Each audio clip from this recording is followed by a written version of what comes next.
Semaine 1 du 2 au 8 janvier 2023. ESPOIR, espoir.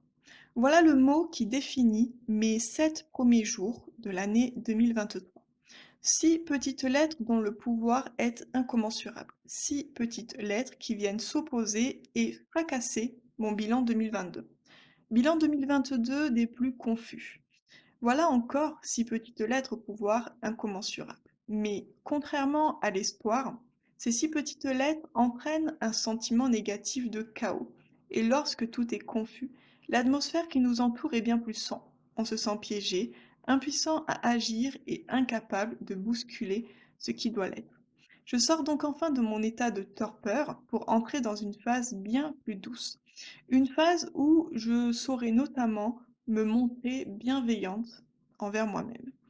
Cependant, le problème avec l'espoir, c'est qu'il reste difficile à entretenir et à conserver. Si au terme de ce mois de janvier 2023, mon objectif de vendre 5 tableaux n'est pas atteint, la déception entrera de nouveau dans la partie et je ne sais pas si je resterai tournée vers cet espoir. D'autant que mon côté autodestructeur n'est pas négligeable.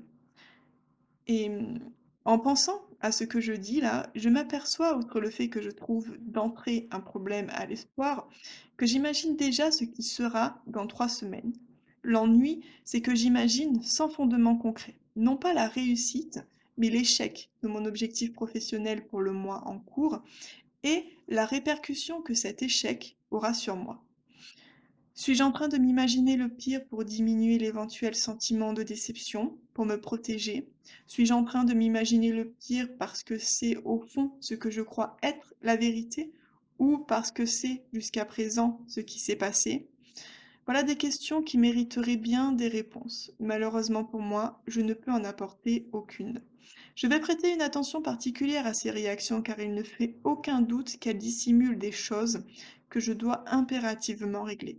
Des craintes, des fausses croyances, à voir. Pourtant, l'objectif de vendre 5 toiles est assez bien parti, puisque j'en ai déjà vendu 2. Je suis contente et j'avoue que cette vente contribue au mot de la semaine, qui pour rappel est espoir. Même si c'est mon beau-frère qui les a achetés. C'est important pour moi de le préciser car pour être honnête, au début, je ne savais pas réellement quoi en penser. Je me suis demandé s'il voulait tout simplement me faire plaisir, mais il m'a affirmé, et je le crois, qu'il devait acheter des tableaux pour terminer la décoration de l'appartement. Mes tableaux lui plaisant vraiment, pourquoi les acheter ailleurs? La sensation de gêne ressentie émanait aussi et surtout de cette impression ancrée en moi-même qu'il se sentait contraint, obligé d'acheter chez moi et pas ailleurs. À aucun moment, ou du moins jusqu'à ce qu'il me le confirme, je n'ai pensé que mes tableaux lui plaisaient réellement. Pourtant, je trouve personnellement que mes tableaux sont beaux. Je me demande donc pourquoi ai-je eu de manière aussi intense cette impression? Pourquoi ai-je, de manière quasiment innée, sous-estimé la valeur que mon travail pouvait avoir aux yeux des autres? Et avec réflexion, je me rends compte que dans toutes mes expériences professionnelles antérieures, j'ai toujours redouté la réaction de mes supérieurs ou même de mes collègues sur la qualité et le résultat de mon travail. Est-ce parce que je ne voulais pas décevoir l'autre? Est-ce parce que je ne voulais pas de remontrance? Voilà encore des questions qui mériteraient des réponses. Et dans ce nouveau contexte professionnel où les supérieurs et les collègues sont remplacés par mes clients ou potentiels clients, avoir des réponses à ces questions me paraît vraiment indispensable pour pouvoir comprendre. Je vais noter à part toutes ces réactions et ces questions pour y réfléchir et élucider le mystère que tout cela cache. Mais pour le moment, revenons-en à nos moutons. Le mot de la semaine est donc espoir. Vous l'aurez compris, la vente de 2 tableaux contribue au choix de ce mot. Néanmoins, un élément bien plus important conforte ce mot. J'ai remarqué que j'avais axé ma visibilité uniquement sur les réseaux sociaux, en l'occurrence Facebook et Instagram. J'ai pu dire à de nombreuses reprises et à de nombreuses personnes que je ne voulais pas faire d'exposition, que je ne voulais pas faire de marché. En bref, je ne voulais pas montrer directement et physiquement mes œuvres.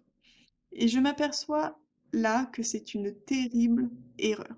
Certes, les réseaux sociaux sont importants dans ce type de projet. La visibilité qu'ils peuvent donner n'est pas à négliger, à condition, bien évidemment, de gagner cette visibilité. Et c'est bien là mon problème. Je ne parviens pas à avoir suffisamment de visibilité pour vendre mes toiles en me servant uniquement des réseaux.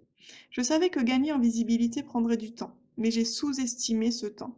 La diversification est donc pour moi maintenant obligatoire. Je souhaite sincèrement pouvoir vivre en vendant mes tableaux. Mais je dois faire et accepter le constat que mes efforts ne sont pas à la hauteur de mes attentes. Il faut être honnête envers soi-même. C'est mon constat. Je n'ai pas fait assez d'efforts pour développer et réussir mon projet. Je me suis contentée d'ouvrir une seule porte et j'ai presque immédiatement fermé à clé toutes les autres au lieu de les explorer. Ce constat est une chance car sans cela, je continuerai uniquement sur le même chemin et je ne peux pas prendre ce risque, car si je ne vends pas, je serai contrainte de partager cette activité avec une autre pour pouvoir tout simplement vivre et payer mes factures. Je dois réfléchir dans la semaine à venir à ces autres portes et à la manière de les ouvrir. En attendant, je vous souhaite de passer une excellente semaine pleine d'espoir. Amusez-vous bien. À bientôt.